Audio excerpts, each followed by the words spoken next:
बिस्मिल्लाहिर्रहमानिर्रहीम अस्सलाम वालेकुम डियर स्टूडेंट्स। अच्छा बच्चों, 9th क्लास फिज़िक्स की जो बुक है नेशनल बुक फाउंडेशन, इसका जो चैप्टर नंबर 3 है डायनामिक्स, इसके एक्सरसाइज के एमसीक्यूज़ हम करने लगे हैं आज। तो चलें स्टार्ट करते हैं। हमारे पास फर्स्ट एमसीक्यूज़ है, which quantity is measure of inertia of a body. ठीक है, और नीचे ऑप्शन है जी mass, force, weight and friction. देखें, सिंपल वो स्टेटमेंट में वो ये कह रहा है कि इनर्शिया का तल्लुक किसके साथ। आप यूँ समझ लें कि इनर्शिया का ये जो नीचे चार ऑप्शन है, इनमें से इनर्शिया का लिंक या तल्लुक किसके साथ है, तो वो बच्चों मैस के साथ होता है। ठीक है, तो इनर्शिया डिपेंड्स अपॉन मैस। देखिए, मैं आपको थोड़ा सा कुछ एग्जांपल्स भी बता देता हूँ। आपको स्क्रीन के ऊपर ये एक डायग्राम नज़र आ रही है। ठीक है, इस डायग्राम में आप देखें दो आपको बकेट्स या दो बाल्टी जो है बाल्टियाँ आपको नज़र आ रही हैं। ठीक है, इसमें एक के अंदर जो है वो सैंड है और दूसरी जो है वो खाली है। अब मुझे बताएं किसको मूव करना ज़्यादा आसान है। ज़ाहिर सी बात है जो खाली है। अब क्यों? क्योंकि देखें जो बकेट खाली है ना, अब इसका मतलब है उसके अंदर इनर्शिया कम है। इनर्शिया मीन उसके अंदर आगे जब हम उसको मूव करवाएंगे वो आगे से रेजिस्ट कम करेगी, क्योंकि उसके अंदर इनर्शिया कम है, मैस कम है। तो इसकी रीज़न क्या हुई? यही रीज़न है बच्चों कि जब किसी चीज़ का मैस कम होता है तो उसकी रेजिस्टेंस की जो सलाहियत है वो कम होती है। तो इसी रेजिस्टेंस को ही इनर्शिया कहा जाता है। ठीक है, तो इसी तरह मैं आपको एक और एग्जांपल बता रहा हूँ। ये दूसरी आप डायग्राम देखें, ये आपको एक कार नज़र आ रही है और एक ट्रक नज़र आ रहा है। आप मुझे बताएं किसको जो है वो मूव करना या किसको मूव करना आसान है। ठीक है, चलें थोड़ा सा जितना भी आप मूव कर सकते हैं लेकिन आसान है, तो वो कार को मूव करना आसान है। इसकी रीज़न क्या है? क्योंकि उसका मैस कम है। तो जिसका मैस कम है उसके अंदर वो रेजिस्ट करने की सलाहियत कम है, इसी रेजिस्ट करने की सलाहियत को ही इनर्शिया बोला जाता है। तो बच्चों इस तरह हम कहते हैं कि इनर्शिया का लिंक है मैस के साथ। जिसका मैस कम होगा उसका इनर्शिया भी कम होगा, जिसका मैस ज़्यादा होगा उसका इनर्शिया भी ज़्यादा होगा। सो हमारा यहाँ पर करेक्ट ऑप्शन जो है वो ए है, यानी कि मैस। अब सेकंड एमसीक्यूज़ पर चलते हैं जी। सेकंड एमसीक्यूज़ हमारे पास है कि a force of 5 Newton is applied to a body weighing 10 Newton. What is its acceleration in meter per second square? अच्छा, आप फोर्स अप्लाई करते हैं जी 5 न्यूटन की किसी बॉडी के ऊपर जिसका वेट है 10 न्यूटन। ठीक है, अब सपोज कर लें, कोई भी माइंड में ले आए जी कि कोई आपके सामने कोई चीज़ है उसका वेट जो है वो 10 न्यूटन है, तो आप उसके ऊपर 5 न्यूटन की फोर्स अप्लाई कर रहे हैं, तो उसके अंदर कितना एक्सेलरेशन प्रोड्यूस होगा। तो इसमें ये एक न्यूमेरिकल प्रॉब्लम टाइप एमसीक्यूज है। तो देखें, इसमें अ फोर्स ऑफ 5 न्यूटन, तो फोर्स कितनी गिवन है जी 5 newton, is applied to a body weighing 10 newton, उसका वेट कितना है 10 newton. What is its acceleration, वो एक्सेलरेशन पूछ रहा है आपसे। ठीक है, तो ये बहुत सिंपल है। अगर आप ये देखें, आपको न्यूटन सेकंड अगर आपको पता हो, F is equal to M A. ठीक है, यहाँ पर हमने चूंकि एक्सेलरेशन को फाइंड करना, जो ये फार्मूला मैंने लिखा है F is equal to M A, इसमें एक्सेलरेशन हम फाइंड कर सकते हैं, लेकिन हमें फोर्स भी पता हो और मैस भी पता हो। देखें, फोर्स तो गिवन है 5 न्यूटन लेकिन मैस गिवन नहीं है, लेकिन मैस जो हम वेट से भी फाइंड कर सकते हैं। तो साइड पे आप देखें W is equal to M G, और W 10 है और मैस हमें फाइंड करना है और G की वैल्यू 10 होती है, और जो मैस के साथ G की वैल्यू जो मल्टीप्लाई हो रही है 10, ये दूसरी तरफ जाके डिवाइड हो जाएगी, तो यूँ जो है ये मैस आ जाएगा 1 kg। तो आप देखें, आप फार्मूले में से आप ए फाइंड करना है, तो एम जाके दूसरी तरफ डिवाइड हो गया, ए यानी कि F over M is equal to A. तो ए का फार्मूला हो गया जी A is equal to F over M. तो अब बहुत सिंपल है, आपके पास 5 फोर्स है जी 5 न्यूटन की, और मैस आपने अभी फाइंड किया 1 kg का। तो 1 जो है वो जब किसी के साथ डिवाइड होगा तो आंसर वही चीज़ आ जाती है 5। तो ये एक्सेलरेशन का यूनिट होता है मीटर पर सेकंड स्क्वायर। तो आपका यहाँ पर जो करेक्ट ऑप्शन है वो सी है। ठीक है, इनके साथ यूनिट्स नहीं लिखा हुआ क्योंकि स्टेटमेंट में उसने कह दिया था कि acceleration in metre per second square. ठीक है, तो आपका ऑप्शन जो करेक्ट ऑप्शन है वो सी है, सॉरी हाँ जी सी है ऑप्शन। ठीक है, 5 मीटर पर सेकंड स्क्वायर। अच्छा, अब नेक्स्ट जो एमसीक्यूज है जी बच्चे आपके पास है कि if a steel cube has acceleration 10 metre per second square. एक स्टील क्यूब है, उसका एक्सेलरेशन कितना है जी 10 मीटर पर सेकंड स्क्वायर। ठीक हो गया। Another same steel cube is plugged into it. अच्छा, जो एक अब आपके पास स्टील क्यूब था ना, उसका एक्सेलरेशन था 10। अब उसी स्टील क्यूब के अंदर एक और उस जैसा, बिल्कुल उस जैसा आप एक और स्टील क्यूब उसके अंदर जो है ना वो प्लग कर देते, मतलब कि उसके अंदर ही डाल देते हैं, दो हो जाते हैं फिर। अब ज़ाहिर सी बात है 2 हो गए, इसका मतलब ये हुआ कि मास डबल हो गया, ठीक है। अच्छा, फिर वो कहता है what is acceleration of this combination. ज़ाहिर सी बात है एक्सेलरेशन उसका पहले 10 था, अब चेंज हो जाएगा क्योंकि उसका आपने मास जो है वो डबल कर दिया है। तो यहाँ पर एक्चुअली फिर आपने ये देखना है कि अगर मास को डबल करने से एक्सेलरेशन के ऊपर क्या फ़र्क पड़ता है। तो बच्चों मास और एक्सेलरेशन का लिंक देखने के लिए आपको न्यूटन सेकंड लॉ पता होना चाहिए। According to Newton second law of motion F is equal to M है। यहाँ से हमने मास और एक्सेलरेशन का लिंक देखना है, क्योंकि हम ये देख रहे हैं कि जब हमने स्टील क्यूब को डबल किया तो एक्सेलरेशन क्या होगा, ये उसका क्वेश्चन है। तो बच्चों ये आप देख सकते हैं, मैंने इसको कर दिया F over M is equal to A और A is equal to F over M. यहाँ से अगर बच्चों मैं एक्सेलेरेशन और मास का रिलेशन देखूं तो वो इनवर्स रिलेशन है, ठीक है। इससे ही अभी हमें आइडिया हो जाता है कि अगर आपने पहले वो एक स्टील क्यूब था, उसके बाद फिर आपने उसको डबल कर दिया, यानी कि आपने उसका मास बढ़ा दिया, तो मास अगर ज़्यादा हो जाए तो एक्सेलरेशन आप खुद बताएं आप, क्योंकि इनवर्स रिलेशन है मास और एक्सेलरेशन का। अगर मास ज़्यादा हो गया यानी कि डबल हो गया तो एक्सेलरेशन क्या होगा। पहले तो आप ये देखें, मास अगर ज़्यादा हुआ है तो एक्सेलरेशन कम होगा। अब कितना कम होगा इसको हम देखते हैं कि when mass is double acceleration is half. Like कैसे, मैं आपको थोड़ा सा मजीद सिंपल करता हूँ। आपके पास ये एक रिलेशन है A is equal to F over M. When mass is double यानी कि steel same steel cube is plugged into it, आपने उसका मास डबल कर दिया, यानी कि जो न्यू एक्सेलरेशन है वही तो आपने फाइंड करना है। मैंने इसके ऊपर ए के ऊपर प्राइम डाल दिया और एफ ओवर 2m कर दिया, क्योंकि मास डबल हो गया, 2 स्टील क्यूब हो गए। तो देखते हैं, आप 1/2 को साइड पे कर लें, बाकी एफ ओवर एम को ब्रैकेट में कर लें, और 1/2 और एफ ओवर एम अगेन किसके इक्वल है, वो टॉप पे देखें ए के इक्वल है। तो इसका मतलब ये हुआ, और यहाँ पर ए की वैल्यू आपको गिवन थी, जो पहला एक स्टील क्यूब था उसकी एक्सेलरेशन 10 था। अब 2 डिवाइडेड बाय आप 10 को डिवाइड करें 2 से तो 5 आ जाएगा। तो अब देखें 5 यहाँ पे देखें उसका अब क्या हुआ ऑप्शन के, उसने कहा था 10 उसका है, तो मैथ डबल करने से इसका मतलब हुआ कि 10 से वो 5 पे आ गया, तो 5 क्या होता है 10 का हाफ है, तो यूं हम कह सकते हैं कि वो हाफ हो जाता है। सो करेक्ट ऑप्शन आपका बी होगा, 5 मीटर पर सेकेंड स्क्वायर। नेक्स्ट एमसीक्यूज है जी बच्चों हमारे पास 4।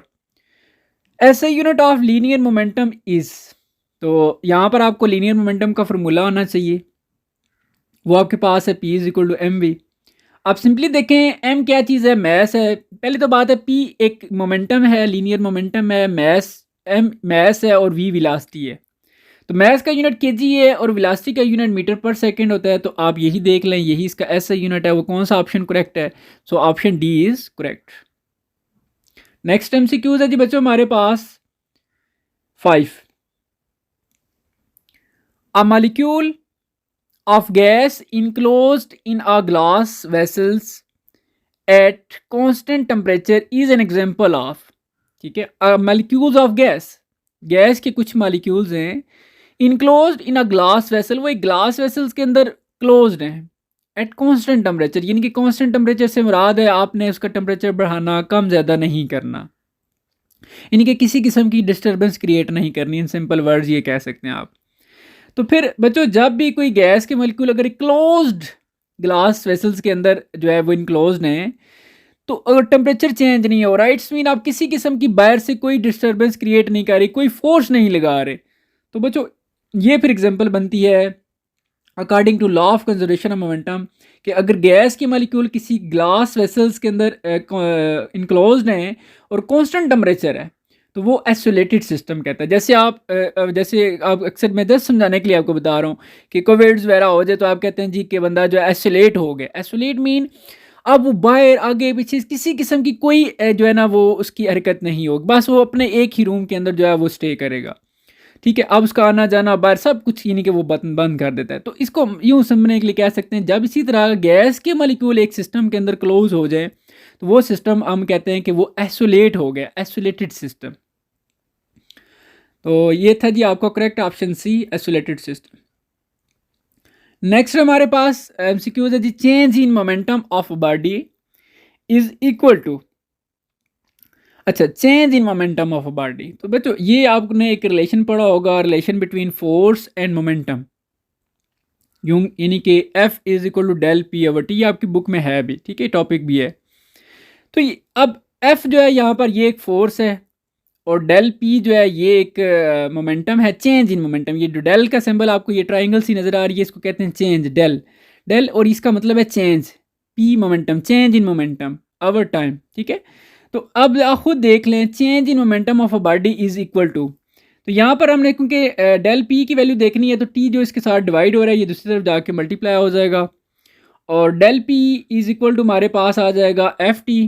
तो यूँ हम कह सकते हैं ये डेल पी का मतलब है चेंज इन मोमेंटम, क्योंकि डेल का मतलब चेंज और P momentum, change in momentum, F क्या है फोर्स है और टी क्या है टाइम है।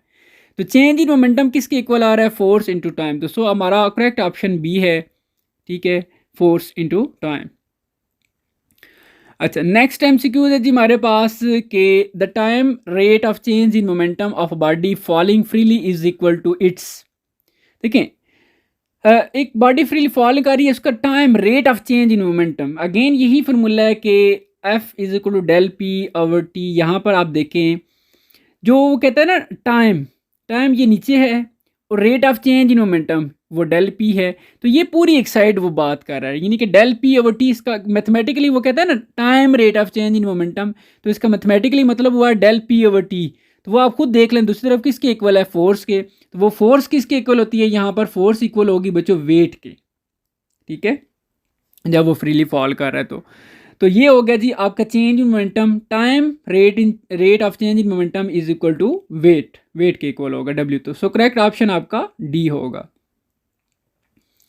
अच्छा जी, नेक्स्ट आपके पास एमसीक्यूज है कि as a rocket moves upward during its motion it consume fuels, its acceleration goes on increasing decreasing remain same, it moves with uniform velocity. देखें, जब एक रॉकेट मूव करता है यूं ऊपर तो उसका जो फ्यूल होता है वो यूं नीचे की तरफ आता है। तो देखें, मैं यहाँ पर आपको एक चीज़ ये बता दूं कि जब रॉकेट ऊपर की तरफ मूव कर रहा है और फ्यूल उसका नीचे की तरफ, वो जब बर्न करता है तो यूं नीचे की तरफ आता है। अब जो रॉकेट के अंदर फ्यूल है उसका कोई मैस है, अब जो जो वो रॉकेट का जो फ्यूल है वो बर्न हो रहा है तभी तो रॉकेट ऊपर जा रहा है। अब वो फ्यूल अगर बर्न हो रहा है तो इसका मतलब है रॉकेट का मैस कम हो रहा है। अब मैस के कम होने से फिर आप बताएं कि एक्सेलेरेशन पे क्या फ़र्क पड़ता है। तो मैं आपको पहले ये बता देता हूँ कि आपने न्यूटन सेकंड लॉ पढ़ा होगा, F is equal to M A, और ये रिलेशन यहाँ से आप बना सकते हैं F over M is equal to A और A is equal to F over M. अब एक्सेलेरेशन और मैस का इन्वर्स रिलेशन है। अब देखें, अगर उसका रॉकेट का फ्यूल बर्न हो रहा है, रॉकेट ऊपर जा रहा है, लेकिन उसका मैस इट्स मीन कम हो रहा है, क्योंकि 80% ऑलमोस्ट समझ लें कि जी रॉकेट के अंदर फ्यूल है। ठीक है, तो अब फ्यूल का मैस अगर है वो कम हो रहा है, तो मैस कम है तो एक्सेलरेशन क्या होगा, एक्सेलरेशन ज़्यादा होगा, और ज़्यादा को हम कहते हैं इंक्रीजिंग। सो करेक्ट ऑप्शन कौन सा हुआ, correct option is a, increasing. अच्छा जी, अब नेक्स्ट हमारे पास एमसीक्यूज है 9 कि a book of maths 5 kg is placed on a table. एक बुक है, माइंड में साथ साथ ले आए जी कि एक बुक है 5 kg की, वो एक यूं टेबल के ऊपर पड़ी हुई है। What is magnitude of force acting on the book, उस बुक का जो मैग्नीट्यूड है, मैग्नीट्यूड ऑफ फोर्स यानी कि वो कितना, वो किसके इक्वल है। तो ये बहुत सिंपल है। देखें, पहले तो आपने उसने मैथ्स दे दिया 5 kg, a book of maths 5 kg is placed on the table, what is magnitude of force, वो फोर्स आपसे पूछ रहा है। तो बच्चों देखें, फोर्स यहाँ पर इक्वल होगी वेट के। देखें जो बुक का वेट है ना, जो देखें बुक यूँ नीचे डाउनवर्ड टेबल के ऊपर पड़ी हुई है। ठीक है, अब जितना उसका वेट है उतनी वो फोर्स लगा रहा है, सिंपल।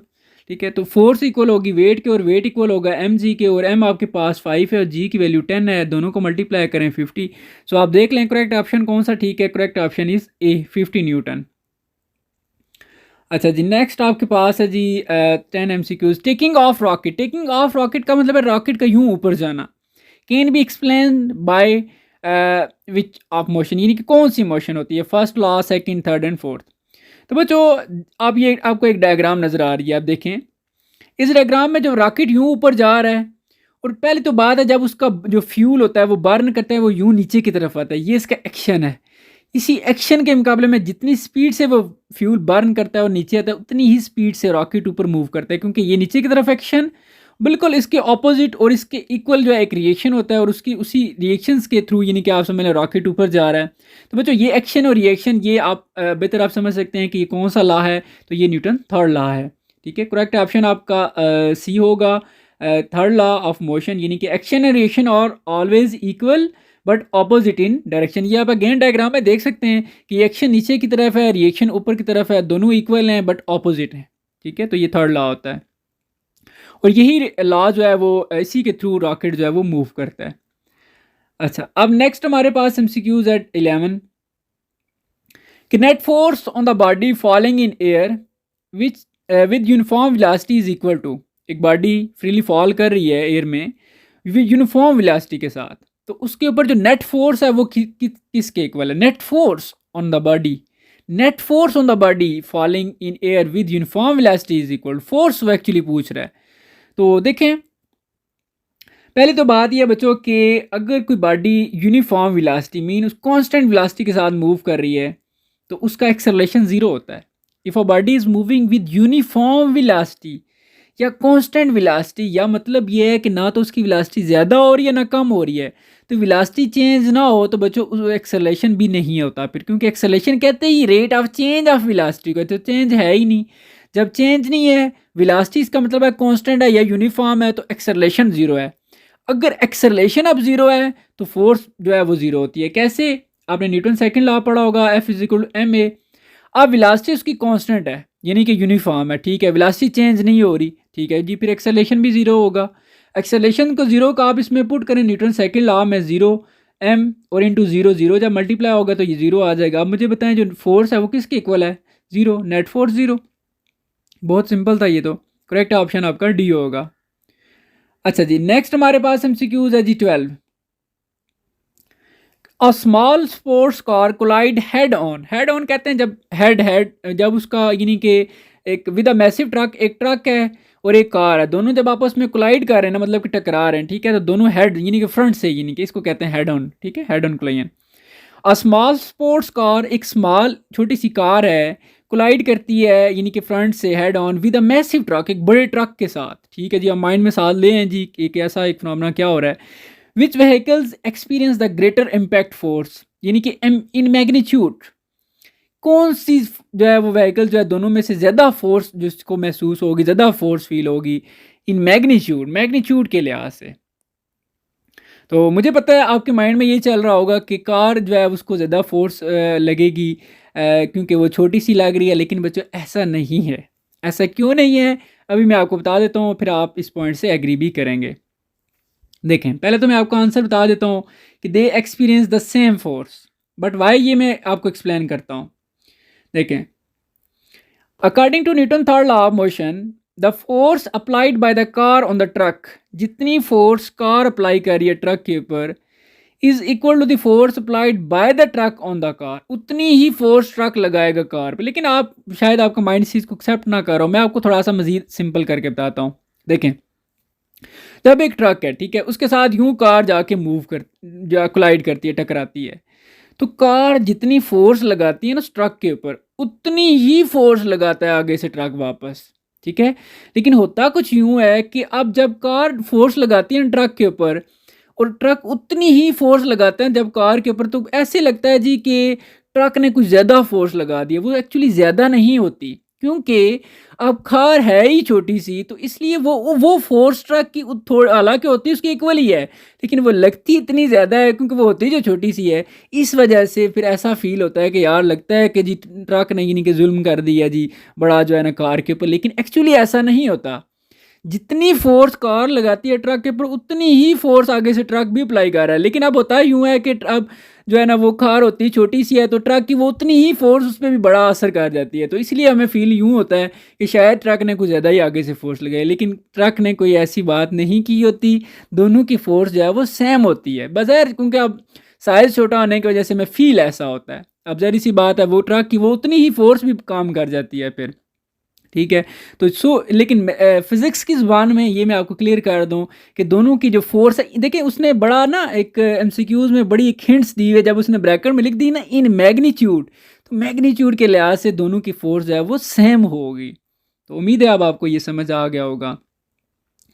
नेक्स्ट आपके पास एमसीक्यूज़ है जी 13।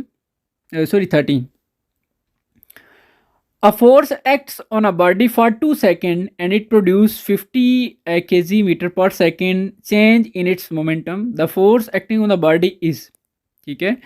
अच्छा, वो एक फोर्स अप्लाई होती है एक बॉडी पर, ये नहीं पता कि वो फोर्स कितनी है, बस उसने कह दिया जी 2 सेकंड के लिए, और उसमें जो मोमेंटम उसमें चेंज होगा वो 50 kg पर 50 kg मीटर पर सेकंड का होगा। तो देखते हैं। अच्छा, ये एक न्यूमेरिकल प्रॉब्लम है, यानी कि आप समझ लें टाइम कितना उसने दिया जी 2 सेकंड, और acceleration sorry change in momentum, देखें चेंज इन मोमेंटम को कहते हैं डेल पी, वो कितना है 50 kg मीटर पर सेकंड, और वो कहता था फोर्स कितनी है, फोर्स फाइंड करनी है। तो बहुत सिंपल है, आपने ये रिलेशन पढ़ा हुआ है कि F is equal to del P over T. यहाँ पर आपको देखें डेल पी की वैल्यू 50 दी हुई है और टी की वैल्यू 2 है, दोनों को डिवाइड करें तो ये 25 फोर्स है चूँकि न्यूटन। सो आप देख लें कौन सा ऑप्शन ठीक है, ऑप्शन सी इज करेक्ट, यानी कि 25 न्यूटन। अच्छा, अब नेक्स्ट हमारे पास एमसीक्यूज है जी के 14। अ body is moving on a straight line, एक बॉडी यूं स्ट्रेट लाइन के ऊपर सीधी यूं जा रही है। होता यूं है कि यू अप्लाई अ फोर्स, आप उसके ऊपर एक फोर्स लगा देते हैं, कैसे, परपेंडिकुलर टू इट्स मोशन। ये बड़ा कंसेप्चुअल पॉइंट है कि यूं एक सीधी लाइन में यूं एक कार जा रही है, ठीक है। आप फोर्स जो अप्लाई करें, ये नहीं कि बस फोर्स अप्लाई कर दी, वो फोर्स आप उसके परपेंडिकुलर अप्लाई कर रहे हैं, ये नहीं कि जो लाइन एक बन रही है ना यूं, जिसमें वो कार मूव या कोई बॉडी मूव कर रही है, उसके बिल्कुल परपेंडिकुलर, परपेंडिकुलर कहते हैं कि यानी कि उन दोनों के दरमियान जो एंगल बने वो 90 का बने, ठीक है। तो फिर क्या होगा, फिर वो कहते हैं जी कि उसकी स्पीड क्या होगी, कम ज़्यादा, यानी कि ये उसने 4 ऑप्शन दे दिए। तो बच्चों पहले तो आप ये एक डायग्राम देखें, ठीक है। ये आपको एक डायग्राम नज़र आ रही है, इस डायग्राम में देखें कि जब ये कार यूं एक सीधी लाइन में, नीचे देखें ये एक लाइन मूव कर रही थी सीधी, ये रेड कलर में आपको एक डायग्राम नज़र आ रही है, ठीक है। चलिए मैं आपको पहले इसका ना आंसर बता देता हूँ, फिर डायग्राम के थ्रू में एक्सप्लेन करते हैं कि बॉडी मूव्स इन सर्कल। पहले तो करेक्ट है इसका ऑप्शन जो है वो मैं आपको बताना जा रहा हूँ कि इसका वो बॉडी क्या करेगी। करेक्ट ऑप्शन ये है कि बॉडी मूव्स इन सर्कल, ठीक है, if the force remain perpendicular to new direction. वो तो उसने कह दिया है कि जी आपने उसकी फोर्स उसके ऊपर परपेंडिकुलर ही अप्लाई करनी है। देखिए मैं अब आपको रिजम, अब आप डायग्राम देखें, ये जो आपको नज़र आ रही है, इस डायग्राम में ये जो आपको नीचे एक रेड लाइन नज़र आ रही है, ये आप समझ लें कि ये एक लाइन है जिसमें वो बॉडी मूव कर रही है, स्ट्रेट लाइन है। अब नीचे से क्या करते हैं, वो देखें आप एक फोर्स अप्लाई कर रहे हैं। अब उस रेड लाइन का और ये जो आपको फोर्स वाला एरो नजर आ रहा है, इन दोनों के दरमियान जो एंगल बन रहा है कितना बनता है, 90 का। तो यही इसी तरीके से आपने फोर्स लगानी, इसको कहते हैं कि परपेंडिकुलर फोर्स आप अप्लाई कर रहे हैं। आप जैसे इसके ऊपर यूं परपेंडिकुलर फोर्स अप्लाई करेंगे वो बॉडी यूं ऊपर चली जाएगी, देखें वो लाइन यूं ऊपर होगी। अगेन फिर आपने क्या करना है, अगेन फिर जाके आपने दोबारा से फिर परपेंडिकुलर फोर्स अप्लाई करनी है, तो फिर बॉडी वो यूं टर्न कर लेगी। फिर आपने फोर्स अप्लाई करनी है परपेंडिकुलर, बॉडी फिर नीचे आ जाएगी, फिर आपने यूं परपेंडिकुलर फोर्स। तो जब तक आप, यानी कि इसलिए मैंने लिखा है कि अगर परपेंडिकुलर फोर्स अप्लाई होती रहेगी तो वो बॉडी एक सर्कल में मूव करना शुरू कर देगी। तो मैंने इसलिए लिखा कि बॉडी मूव्स इन सर्कल।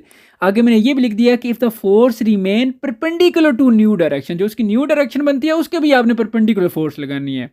तो बच्चों ये तो उसने स्टेटमेंट में कह दिया है कि you apply a force perpendicular to its mean, वो यही कहना चाह रहा है कि आप उस पर परपेंडिकुलर फोर्स अप्लाई करते जाएं, फिर एट द एंड यानी कि फाइनल उसकी क्या मोशन फिर क्या बनेगी, तो वो बच्चों बॉडी मूव करना शुरू कर देगी सर्कल में। सो करेक्ट ऑप्शन आपका सी होगा। आगे नेक्स्ट देखें, ये आपके सामने 15 MCQs है। When a hanging carpet is beaten by stick, dust flies off the carpet, it is mainly due to. देखें पहले मैं आपको मतलब समझाता हूँ। व्हेन अ हैंगिंग कारपेट, एक कारपेट है, एक हैंग, या आप डायग्राम में चलें देख लें, ये आपको एक कारपेट नज़र आ रहा है, ठीक है, हैंग किया हुआ। अब इसमें क्या है, जब आप इसको बीटन मतलब कि यूं मारते हैं स्टिक के साथ, ठीक है, तो इसमें से जो डस्ट है ना, dust flies off the carpet. ठीक है, एक फ्रेज यूज हुआ है कि डस्ट जो है उसमें से निकल जाएगी, ठीक है। It is mainly due to, ये ऐसा क्यों हो रहा है। तो आपने पहले तो ये डायग्राम देख ली, अब इसकी मैं रीज़न बताता हूँ आपको, ठीक है। ये आप देखें कि when a carpet is beaten with a stick, जब आप उस कारपेट को यूं स्टिक से बीट करेंगे, मारेंगे, then it comes in motion. इसी बात है, वो यूं मूव कर हिलना शुरू कर देगा, मोशन में आ जाएगा। बट द डस्ट पार्टिकल जो, लेकिन उसके अंदर जो डस्ट पार्टिकल हैं, tries to resist a change in their state of rest, क्योंकि वो रेस्ट में होंगे, वो यही कोशिश करेंगे कि वो रेस्ट में ही रहें, लेकिन कारपेट तो मूव करना शुरू कर देगा। लेकिन जो डस्ट के पार्टिकल हैं वो तो रेस्ट में हैं, वो रेस्ट में रहने की कोशिश करेंगे। लेकिन कारपेट यूं आगे की तरफ जाएगा तो डस्ट पार्टिकल कहेंगे जी कि हमने नहीं जाना आगे, हम अपनी इसी पोजीशन पर रहेंगे। तो वो क्या होगा, वो यूं फिर नीचे गिर जाएंगे। तो इसी को कहते हैं कि वो हम कहते हैं कि जी डस्ट पार्टिकल फ्लाइज ऑफ हो गए, यानी कि उसमें से निकल गए। तो फिर ये क्या किस वजह से हो रहा है, तो ये इनर्शिया की वजह से हुआ। अगर इनर्शिया ना हो डस्ट पार्टिकल के अंदर तो वो भी कहें जी ठीक है जी हम भी जा रहे हैं वो कारपेट के साथ आगे, तो वो फिर निकलेगा नहीं। तो मेन क्या हुआ कि फिजिक्स की ज़ुबान में अगर आप इसका आंसर करें तो वो ये इनर्शिया की वजह से है, क्योंकि डस्ट पार्टिकल का जो इनर्शिया वो यही कह रहा है कि मैंने इधर ही रुकना है, कारपेट बेशक आगे जाए मैं इधर ही रुकूंगा। तो वो कारपेट तो आगे जाता है, फिर वो कारपेट है ही नहीं तो किस में रहेंगे, फिर मजबूरन उन्हें नीचे गिरना पड़ता है। ठीक है, तो ये था आपका जो करेक्ट ऑप्शन है सी है। मैं दोबारा से इसको रिपीट करता हूँ, when a carpet is beaten with a stick then it comes in motion, वो मोशन में आ जाता है। But the dust particle try to resist a change in their state of rest, लेकिन वो अपनी उस पोजीशन को बरकरार रखते हैं, उसमें चेंज आने से रेजिस्ट करते हैं। यानी कि according to Newton first law of motion the dust particle stay in the state of rest, वो रेस्ट में रहेंगे। While the carpet moves, carpet फिर आगे मूव कर जाएगा, फिर वो किधर रहेंगे, उधर किस में रहेंगे, तो नीचे ही गिरेंगे फिर। And the dust particle comes out of the carpet due to inertia. चल अब नेक्स्ट हमारे पास एमसीक्यूज है जी बच्चों 16। A bucket having some water in is revolved in vertical circle. Water does not spill out. Even the bucket is outside upside down due to. देखें ये आप एक्सपेरिमेंट करते रहते हैं घर में भी, आप अक्सर यूं आप करते होंगे। अब देखें जब आप यूं बकेट को मूव करवा रहे हैं, जब बकेट यूं बिल्कुल टॉप पे चली जाती है, ठीक है, तो वहाँ से पानी नीचे नहीं गिरता। इसकी रीज़न क्या है, ये उसमें वो पूछना चाह रहा है। तो मैं आपको बता देता हूँ। तो पहले ये आपको एक डायग्राम नज़र आ रही है स्क्रीन के ऊपर। इस डायग्राम में आप देखें ये एक बकेट यूं मूव कर रही है, ये जो ग्रीन कलर वाला आपको एरो नज़र आ रहा है ये इसकी वेलोसिटी, यानी कि यूं सर्कल में मूव कर रही है। जो येलो कलर वाला आपको नज़र आ रहा है ये एक सेंट्रीपिटल फोर्स है जो आपने हाथ के थ्रू उसको अप्लाई दी हुई है। और सेंट्रीपिटल फोर्स के बिल्कुल अगेंस्ट एक फोर्स प्रोड्यूस होती है, उसको कहते हैं सेंट्रीफ्यूगल फोर्स, जिसको मैंने ब्लू एरो से शो किया हुआ है। तो देखें जब आप उस बकेट को यूं मूव करवा रहे हैं सर्कल में, वो बकेट लेट्स सपोज यूं ऊपर आ जाता है बिल्कुल टॉप पे, जैसे डायग्राम में आप देख रहे हैं। तो अब वो वाटर नीचे क्यों नहीं गिर रहा, क्योंकि आप एक अपने हाथ से सेंट्रीपिटल फोर्स लगा रहे हैं, उसको नीचे की तरफ खींच रहे हैं बकेट को। लेकिन ये आपका एक्शन हो गया। इसी के मुकाबले में जो रिएक्शन आता है वो सेंट्रीफ्यूगल फोर्स होती है, वो फोर्स जो बकेट को यूं बाहर की तरफ खींच रही है, और बकेट में जो वाटर है उसको भी बाहर की तरफ खींच रही है। क्योंकि आप बकेट आगे से तो बंद होती है, इसलिए वो बाहर नहीं निकल सकता उधर से, दूसरी साइड से। तो इसका मतलब ये हुआ कि जो सेंट्रीफ्यूगल फोर्स है ये वाटर को क्या करती है, ऊपर की तरफ यूं खींच के रखती है, जिस वजह से वो वाटर नीचे नहीं आता। ठीक है, तो ये इसकी रीज़न है। हम कहते हैं फिजिक्स की ज़ुबान में आप यूं कहते हैं कि ये जो नीचे नहीं गिर रहा है ये सेंट्रीफ्यूगल फोर्स की वजह से, क्योंकि सेंट्रीफ्यूगल फोर्स जो है उसके ऊपर अप्लाई हो रही है और उसको नीचे नहीं। हाँ, एक कंडीशन है जिसमें वो पानी गिर सकता है। अब बताएं वो कौन सी कंडीशन है। वो ये कंडीशन है कि आप सेंट्रीपिटल फोर्स अपने हाथ से छोड़ दें, उसको मजीद सर्कल में मूव ना करें, बल्कि यूं ही उधर सीधा ऊपर कर दें। 2 3 4 5 सेकंड के लिए आप उसको वहाँ पे स्टॉप कर दें बकेट को, उधर बिल्कुल ऐसे से आपको डायग्राम में देख रहे हैं इसको। तो यूं क्या होगा, सीधा सारा पानी आपके ऊपर आके गिरेगा। क्या वजह क्या हुई कि आपने सेंट्रीपिटल फोर्स को स्टॉप कर दिया। जब एक्शन खत्म हो गया तो उसका रिएक्शन जो सेंट्रीफ्यूगल फोर्स है वो भी खत्म हो जाएगी। जब वो खत्म होगी तो उसको पानी को ऊपर की तरफ तो कोई भी नहीं खींच रहा, तो फिर वो पानी नीचे ही आएगा। तो बच्चों ये इसकी रीज़न है सेंट्रीफ्यूगल फोर्स। उम्मीद है आपको समझ आ गया होगा। सो करेक्ट ऑप्शन हमारा बी है, सेंट्रीफ्यूगल फोर्स ऑन वाटर। तो नेक्स्ट एमसीक्यूज है जी बच्चों कि a block of mass 10 kg hanging by a string, how much tension is produced in the string. एक ब्लॉक है, ठीक है, एक ब्लॉक है जी, उसका मैस कितना है 10 kg का, वो यूं हैंग हुआ है। ठीक है, उस जाहिर सी बात है उसमें उस स्ट्रिंग के साथ चलें वो हैंग हुआ है। अब उसमें कोई खिंचाओ, तो खिंचाओ को ही कहते हैं टेंशन। अब उसमें कितना खिंचाव आ रहा है उस स्ट्रिंग में, कितनी टेंशन है, फिजिक्स की ज़ुबान में उसको टेंशन बोल रहे हैं। ठीक है, दूसरी टेंशन नहीं समझ लेना बच्चों, ठीक है, जो आप माइंड में टेंशन होती है कभी कभी। ठीक है, ये दूसरी टेंशन है, जो स्ट्रिंग के अंदर खिंचाव है ना, इसको कहते हैं टेंशन। अब ज़ाहिर सी बात है उसका मैस 10 kg है, तो वो यूं नीचे हैंग कर रहा है, तो टेंशन तो होगी उस स्ट्रिंग के अंदर। अगर बहुत ही ज़्यादा उसका मैस हो जाए तो वो टूट भी सकती है फिर। वो स्ट्रिंग, क्योंकि इतनी ज़्यादा टेंशन जब बहुत ज़्यादा आ जाएगी तो वो ब्रेक डाउन हो जाएगी। तो ये देखते हैं मैथ कितना दिया हुआ है जी, 10 kg टेंशन आपने फाइंड करें। तो बच्चों यहाँ पर जो टेंशन है वो वेट के इक्वल ही है, क्योंकि टेंशन डिपेंड करिए जितना वेट उसका यूँ नीचे की तरफ है, जितना ज़्यादा नीचे की तरफ होगा उतना उतना ज़्यादा उसके अंदर टेंशन प्रोड्यूस होगी। सो टेंशन इक्वल है वेट के और वेट इक्वल है mg के, और मैथ की वैल्यू 10 है, जी की वैल्यू 10 है, दोनों को मल्टीप्लाई करें 100 न्यूटन, क्योंकि टेंशन भी एक फोर्स ही होती है। ठीक है, तो ये 100 न्यूटन। आप देख ले कौन सा ऑप्शन ठीक है, बी ऑप्शन ठीक है जी। ठीक है, चलें अब आपके पास लास्ट एमसीक्यूज है जी बच्चों 18। ठीक है, the force which move the car is, वो फोर्स कौन सी फोर्स है जो कार को मूव करवाती है? Force develop by engine, force of friction between road and tyre, weight of car, water split on the road. तो बच्चों आप सोच रहे होंगे कि जी वो इंजन की फोर्स है जो उसको कार को मूव करवाती है वगैरह वगैरह। देखें मैं आपको ये बता देता हूँ कि यहाँ पर जो करेक्ट ऑप्शन है वो, पहले इसके रीज़न भी बताऊंगा बच्चों, जस्ट दे के भागना नहीं है। ठीक है, force of friction between road and tyre, correct option B है। अब क्यों है ऐसा देखें, अगर सपोज कर लें कि जी हम कहते हैं जी फोर्स डेवलप बाय इंजन। अब सपोज करें कि कार चल रही है, उसका इंजन, लेट्स सपोज कार जो है वो खड़ी है, उसके अंदर इंजन जो है वो स्टार्ट है, तो कार अब मूव अगर नहीं हो सकता है रोड के दरमियान अगर उसमें फ्रिक्शन हो ही ना, ठीक है, वो बिल्कुल स्लिपरी हो, तो वो कार फिर मूव नहीं करेगी उस तरीके से।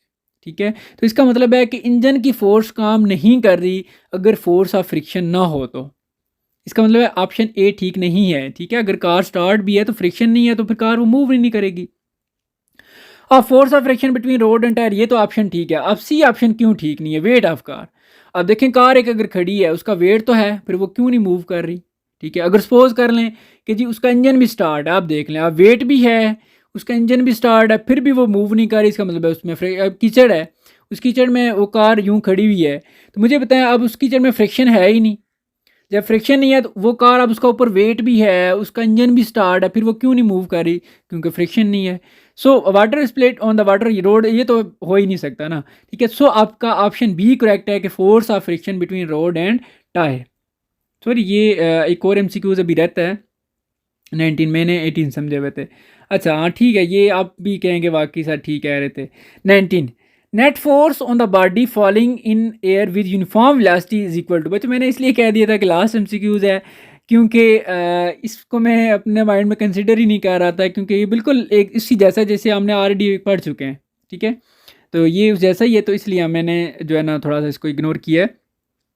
अच्छा, net force on the body, force कितनी होगी falling in air with uniform velocity is equal to.